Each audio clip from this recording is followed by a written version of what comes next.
Ladies and gentlemen, they're the boutique manufacturer that makes go-karts for grown-ups. Go-karts that can rip your face off. That's cause your face is outside of the car. It's the company that was born 150 years ago, died 50 years ago, and then came back from the dead 20 years ago, making ultra-low production, ultra-lightweight, speed monsters. In this video, we're gonna tell you how this company went from making really old motorcycles to some of the most insane four-wheeled vehicles the world has ever seen. Also, stick around for a huge announcement about me and Nolan's involvement in a certain video game where you can race this car on dirt. 5. This is everything you need to know to get up to speed on the Ariel Motor Company. Wow.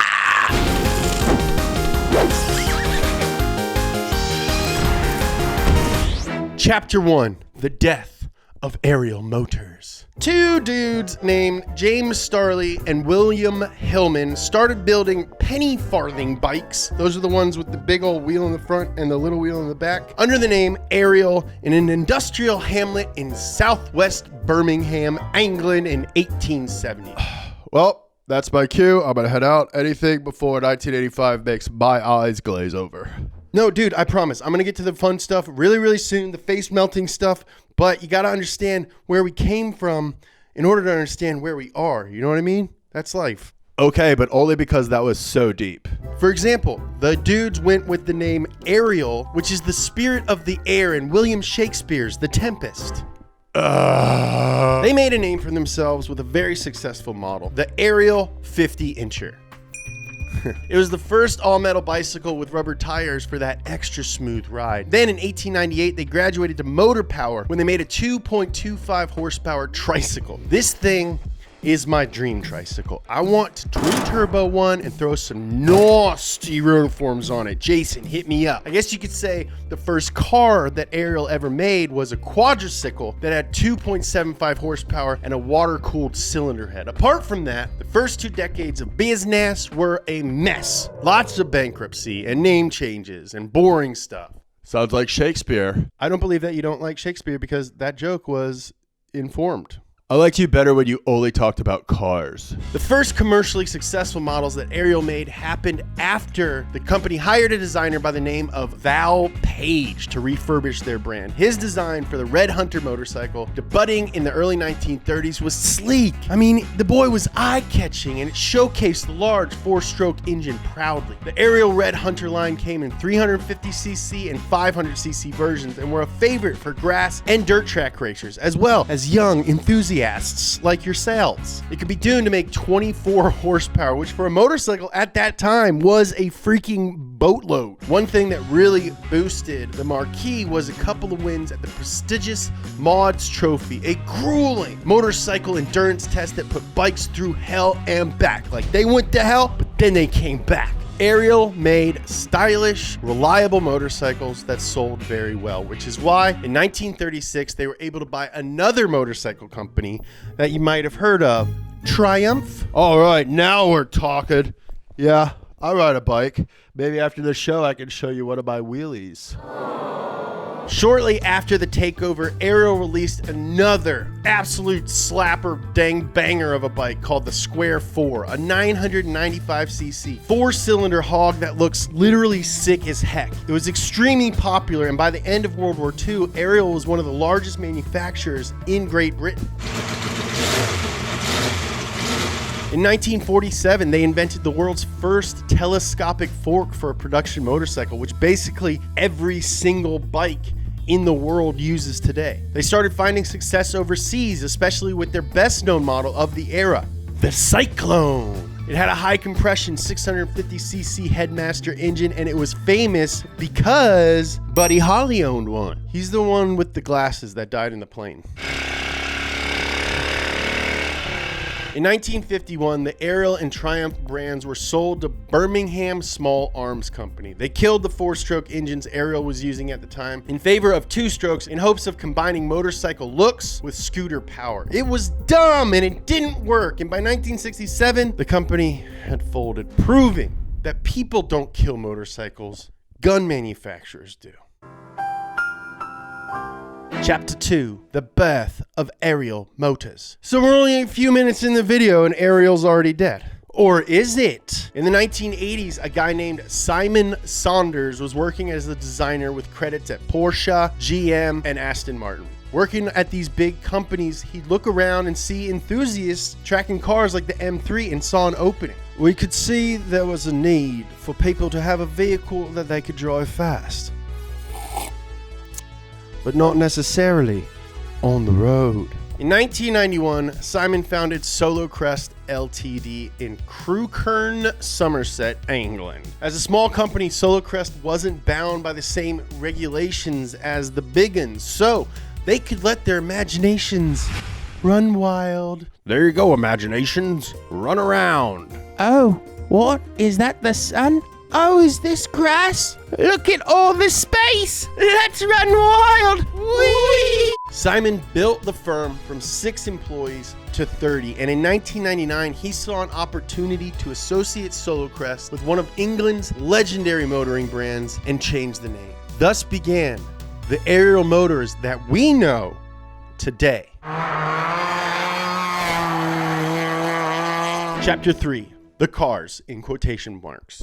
The new Ariel is best known for the Atom. I mean, look at this freaking thing. It's extremely lightweight because it's barely even a car. Its chassis acts as an exoskeleton and there's no weight that isn't absolutely necessary. The first model launched in the year 2000, 5 years after Post Malone was born. And the current model, the Atom 4, uses a direct injection turbocharged K20C Honda motor, which is the same engine as the Civic Type R. But while a Civic Type R weighs about 3,000 pounds, the Atom 4 weighs 1,349. It makes up to 365 horsepower with 310 pound-feet of torque and does 0 to 60 in 2.8 seconds, if you can shift fast enough. Yeah, because that's right, man. It's a freaking manual.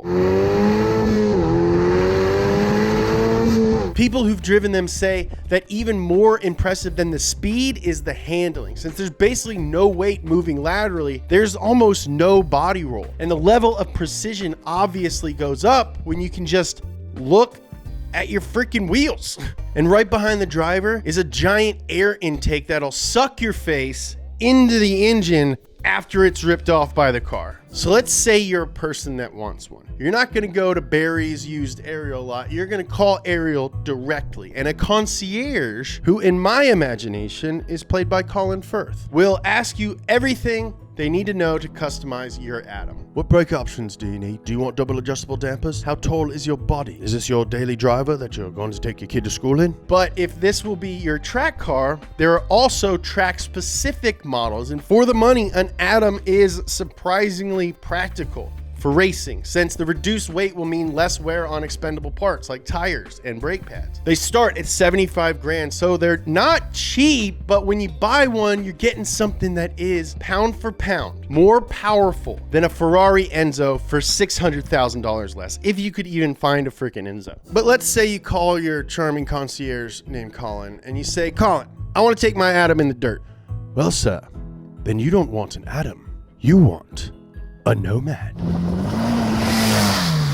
The Nomad is Ariel's off-road model that uses their exoskeleton design to create something between a track car and an ATV. It uses the legendary naturally aspirated 2.4 liter Honda K24 motor, and if naturally aspirated ain't your jam, you can option it with a big old blower to make 300 horsepower. Like the Atom, that's on top of being incredibly light, 1,700 pounds. It's also fully customizable, and that includes the suspension, where there are several options, but all of them obviously have a ton of travel, and a ton of suspension travel means a ton of jumps. It comes in 2 models, the Sport trim and the Tactical, which adds a light bar, a winch, a rear sump guard, and a spare wheel. Just think about what name withheld would say if he saw me in one of these. He'd be like, hey James, sorry for beating you up your senior year in high school. Can I get a ride in your Nomad? I'd be like, kick rocks, oops, eat my sand.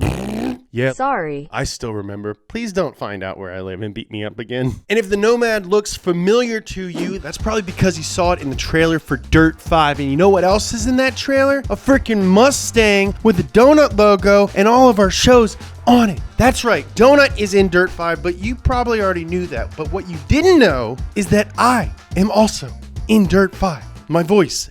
Anyway, not my actual person. A few months ago, Codemasters hit us up and they were like, "Oi, mate, you want to be in a new video game?" And we were like, yes, we would definitely love to be in a video game. Oh my God! In the game, we host the Dirt Podcast by Donut Media. And not to toot our pretty little horns, but we kind of move the entire story along. We're an integral part to the game. It's awesome. What's also awesome is we got to work with some of the biggest voice actors on the planet, like Nolan North and Troy Baker. Nolan was nerding out super hard. It was really, really cute. Oh my God! I can truly say this is a racing game by racing game fans for racing game fans, and we are super stoked, not even stoked, blown away that we were given this opportunity, and I think you guys are really going to like it. Dirt 5 launches from October on PC, next gen, and current gen consoles. To pre-order the game and learn more about it, go to the link in the description below. Guys, we did it.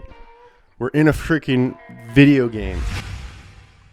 Now back to the show. Chapter 4. After you've made some of the craziest, most insane car things ever, where do you go in the future? Ariel is definitely known as a wacky exo car company. And you might have forgotten that Ariel actually started as a motorcycle company. That's why in 2014, they came out with the Ariel Ace, their first bike in 47 years. Like the Ariel cars, the Ace is made to order, so it's very customizable. You can choose the controls, you can choose the suspension, the fuel tank, the wheels, the grinder fork, mud guard, the instrument panel. You can choose freaking everything. And also, like the cars, the Ace uses a Honda engine, specifically the 1237cc Unicam V4 that makes 173 horsepower on a freaking motorbike. Now, unlike the Atom, it's not built to rival the fastest competition. With the Ace, Ariel focused on personalization instead of just outright speed. If you want a bike that can outrun an airplane, you should go get a different motorcycle. So, what's next? After getting rid of the doors, windows, radios, and assembly lines, next, Ariel is getting rid of gas. I know somebody else who's getting rid of gas. In 2017, they announced the Hypercar with an I, which stands for High Performance Carbon Reduction. This thing is gonna have 4 individual electric motors, 1 at every wheel, for a grand total of, are you ready for this? 1,180 horsepower. And we're talking about that much horsepower with Ariel's extremely lightweight design. So word on the street is they got a 0 to 60 time of 2.4 seconds. That is so...